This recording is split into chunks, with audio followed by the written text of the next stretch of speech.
what is fearful avoidant attachment? And how do you know if your partner or your ex is a fearful avoidant? There are some telltale signs. But first, let's take a quick step back and view attachment as a whole. Let's pretend it's a football field. On one end zone, you have dismissive avoidance. On the other, you have anxious preoccupied. At the 50-yard line, you have securely attached. Dismissive avoidance over here in this end zone, they are the pure avoidance. They are on the avoidant extreme. Fearful avoidance, however, they have both a dismissive avoidant as well as an anxious preoccupied attachment style. And they can actually flip back and forth between both attachment styles even within the same relationship. How they show up can really vary, and it can vary depending on the circumstance, the individual FA, as well as the person that they're in a relationship with.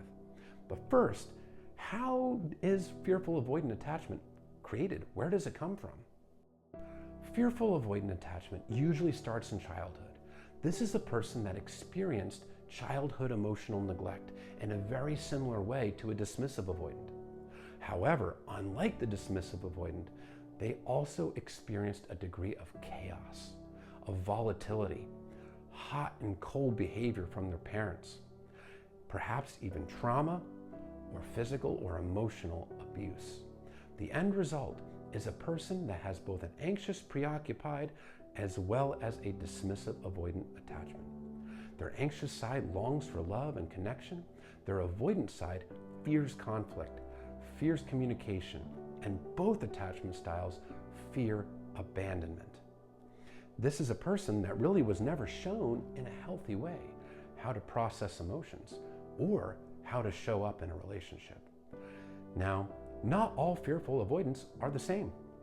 Some of them have a much more dominant anxious side. Some of them have a much more dominant avoidant side. The fearful avoidants that are dominant on their anxious side are generally not the ones who abruptly run from relationships. The ones who are dominant on their dismissive avoidance side tend to be the ones that shut down, deactivate, and run from relationships.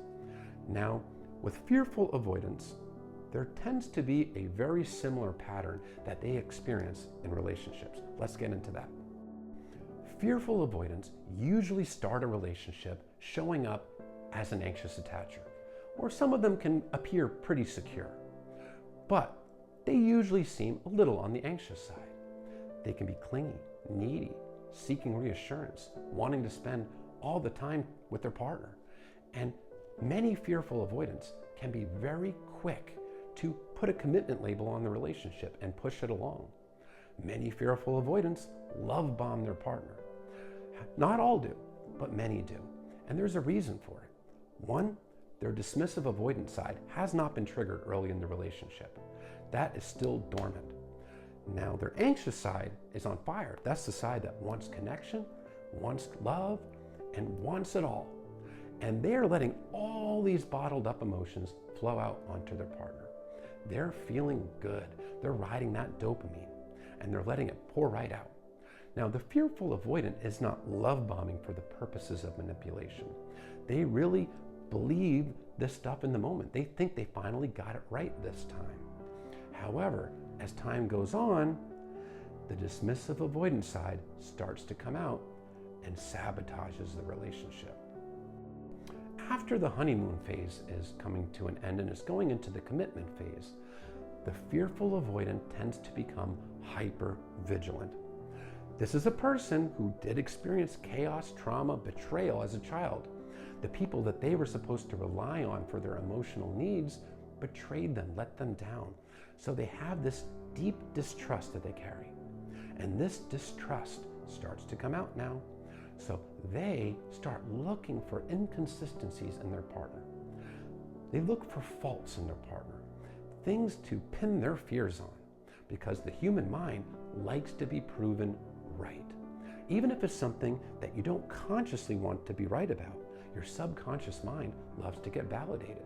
And they have this subconscious fear, this belief that they will be betrayed in a relationship, cheated on, lied to, etc. So they start looking for that evidence. And sometimes they find the evidence where it doesn't even exist. But this is that hypervigilance. Now, a fearful avoidant also had difficulty expressing their feelings as a child. Their feelings were dismissed, rejected, reprimanded. There was chaos and arguments if they tried to express themselves. So they struggle to express their wants and needs and fears in a relationship. If there's something that their partner is doing that bothers them, they're unlikely to tell their partner. At best, they might hint at it, but they're very unlikely to communicate their wants, needs, and feelings to their partner. So their partner will think everything is going wonderfully. But meanwhile, the fearful avoidant, they're being hypervigilant, they're finding things they don't like, but they're bottling it up. They're bottling it up and holding it in, maybe leaving little hints, expecting their partner to essentially be a mind reader. Well, if they love me, they'll just know, but it doesn't work that way. Problem is, these bottled up issues lead to resentment. And resentment is the death nail to a relationship. Now, as time goes by, the fearful avoidant is resenting their partner because the fearful avoidant's wants and needs have not been met. But that's because they never communicated it and never gave their partner an opportunity to address it. Well, now that resentment is built up, and this is where the dismissive avoidant side usually takes over. The fearful avoidant will then deactivate. They will take their feelings for their partner, suppress them, bury them, just like a dismissive avoidant. They won't allow themselves to access their feelings. This is how they learn to keep themselves safe. When things are too stressful, when their fears have been confirmed, they deactivate and shut down. And this can be completely blindsiding, completely traumatic to the person who is being thrown away, being discarded. It often comes out of the blue. There was no communication about it. And this person now, by the time they've got there, they are deactivated, stone cold, no empathy. Often they give very vague excuses as to why they're ending the relationship. But sometimes they can give a very specific reason about something that's been bothering them. But it will be shocking to the person that's being dumped because they were never told about the issue and never given an opportunity to address it. Then that's it. The relationship is over.